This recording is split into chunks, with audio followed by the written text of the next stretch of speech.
April 17th, 1944. A humid, blistering afternoon on the island of Peleliu, part of the Palau archipelago. The Pacific sun hammered down on jagged coral ridges, and the air was thick with the acrid scent of smoke, salt, and the unmistakable temps of fear. You can almost hear the distant rumble of artillery, the staccato crack of rifles, and the low, eerie whistle of enemy mortar cutting through the chaos. The Marines crouched in the shadow of jagged rocks, sweat dripping down their necks, hearts hammering as they scanned the terrain. Among them was Corporal James, Jimmy Harkins, a wiry, determined figure with dirt-smudged goggles and a grin that never quite met his eyes. Today, he carried something unusual slung across his back, a makeshift flamethrower, cobbled together from a broken M1A1 unit, some salvaged fuel canisters, and a hose that looked like it might burst at any second. His fellow Marines snickered behind their rifles, shaking their heads. "Jimmy," one whispered, "you're gonna get us all roasted before you even get close." But he ignored them, adjusting the crude nozzle, feeling the weight of both fear and potential. Ahead, the Japanese pillboxes jutted out of the coral-like dark, unyielding teeth, their camouflaged openings hinting at the lethal traps within. Harkins inched forward, his boots crunching over the sharp coral, every step measured, silent, and precise. The wind shifted, carrying the faint scent of diesel and burning oil, and he knew that this afternoon, if luck was on their side, he would turn the tide of this small but deadly battlefield. The first pillbox was only 100 yards away, and behind him, the tension of the unit was palpable.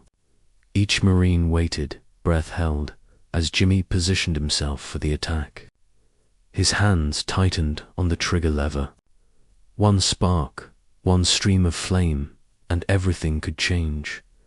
Jimmy exhaled slowly, letting the tension coil inside him like a spring before he squeezed the trigger. A sputtering roar erupted from the nozzle, and then a roaring jet of fire blasted forward, licking the edges of the first pillbox.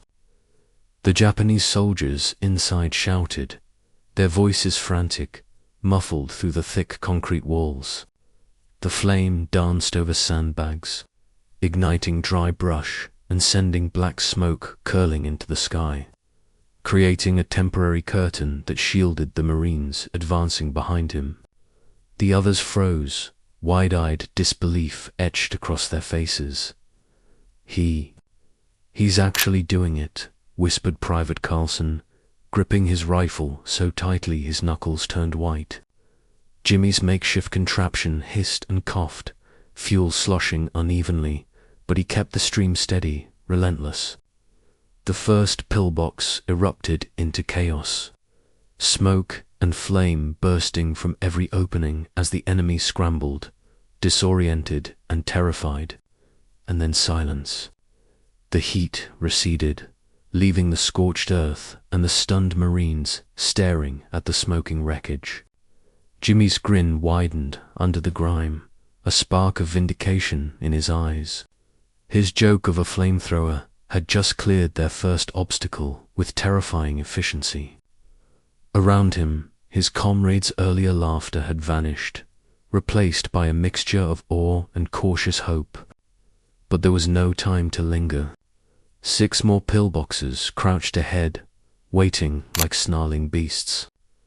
Jimmy took a steadying breath, refilled his improvised tank, and advanced again, each step measured, aware that the fire in his hands was both salvation and peril.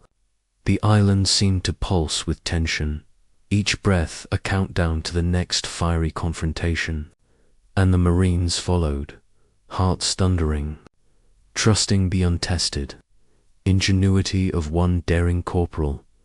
Jimmy's boots crunched over the coral as he approached the second pillbox. The midday sun reflected off jagged rocks, casting sharp shadows that danced like silent predators across the battlefield.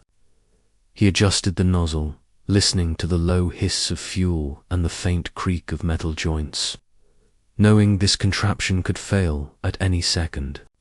The pillbox loomed ahead, darker and more foreboding than the first, its reinforced roof seeming impervious to conventional attacks. Without hesitation, Jimmy released another torrent of fire. The flames roared, snapping and crackling as they met the wooden supports and canvas coverings patched over the concrete walls. Inside, the enemy's shouts grew frantic, panicked, and then abruptly ceased as the heat claimed the interior. Smoke bellowed out, thick and black, curling skyward in sinister plumes. Around him, Marines ducked behind cover, peering over rocks, hearts pounding at the sheer audacity of what they were witnessing. One by one, Jimmy moved from pillbox to pillbox, each time adjusting his improvised device, each time daring fate to spare him. The third and fourth bunkers fell in rapid succession, their occupants either fleeing into the thick jungle foliage or surrendering to the relentless flames. By the time he reached the fifth, the air was thick with smoke, the scent of scorched earth and burning oil choking and metallic, making every breath a struggle. Yet Jimmy pressed on, moving as if propelled by a mix of adrenaline, anger, and stubborn pride. His fellow Marines whispered his name in awe and fear, realizing that this one man, armed with nothing but a jury-rigged weapon and unshakable nerve, had turned the tide of this deadly stretch of coral battlefield. Every pulse of flame from his nozzle was precise, almost surgical, clearing obstacles that would have required entire squads to assault in conventional warfare. By mid-afternoon, Jimmy approached the last two pillboxes, sweat running down his grime-streaked face, goggles fogged and smeared with soot. The roar of distant artillery had faded into a tense hush, broken only by the crackle of burning fuel and the occasional gunshot from lurking snipers. The sixth bunker crouched low against the coral, its entrance partially hidden beneath twisted roots and debris. Jimmy crouched, eyeing every opening, calculating the angle of attack. With a deep breath, he released a controlled stream of fire, and the pillbox erupted in a fiery inferno, its occupants trapped and overcome by the blistering heat. The flames licked hungrily at the walls, smoke pouring into the sky in dark, curling columns. Around him, his comrades moved cautiously forward, inspired by the unstoppable blaze but wary of sudden counterattacks. The seventh and final pillbox loomed ahead, larger and reinforced with thick concrete walls, a final challenge standing between the Marines and a hard-won stretch of beach. Jimmy wiped sweat from his brow, hands trembling slightly but steady on the improvised weapon. He aimed carefully, then unleashed a torrent of fire, hotter and longer than before. The bunker groaned under the assault, smoke and flames surging violently, until finally, with a last shuddering roar, the structure succumbed, blackened and gutted, leaving nothing but scorched rubble.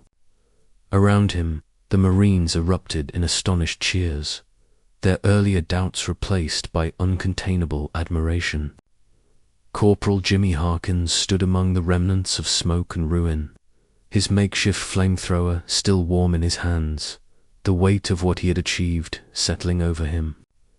7 bunkers destroyed in one afternoon, an improbable feat born of ingenuity, daring, and raw courage. For the first time that day, he allowed himself a small, victorious grin, knowing the battlefield down the Marines beside him would never doubt the power of a determined, resourceful soldier again as the smoke drifted lazily across the coral ridges. The midday sun burned through the haze, revealing the charred remnants of the 7 pillboxes. The Marines moved cautiously, stepping over blackened wood and twisted metal, scanning for hidden threats, but the enemy's resistance had been broken. Jimmy's comrades slapped him on the back, their earlier skepticism replaced with grudging respect and outright admiration. "I'll never doubt you again, Harkins," Private Carlson said, eyes wide, voice shaking slightly from adrenaline and awe. Jimmy allowed himself a tired chuckle, the weight of the makeshift flamethrower still heavy on his back. Around him, the air was thick with the smell of smoke, burnt fuel, and scorched earth, a scent that would linger in memory long after the island itself was forgotten. Commanders would later record the event in their reports with a mix of incredulity and praise, noting the remarkable efficiency of a single Marine using improvised equipment to neutralize multiple fortified positions. Yet for Jimmy and his fellow Marines, the memory was more visceral. The heat of the flames, the roar of destruction, the fear and exhilaration of survival under fire. That afternoon, a soldier's ingenuity had rewritten the rules of engagement on a small but vital battlefield, proving that courage and resourcefulness could turn even the most doubtful weapon into an instrument of decisive victory. And as the sun dipped toward the horizon, casting long shadows across the coral and bloodied sand, Jimmy wiped soot from his face and allowed himself one quiet, private moment of satisfaction, knowing that he had done what few could have imagined possible.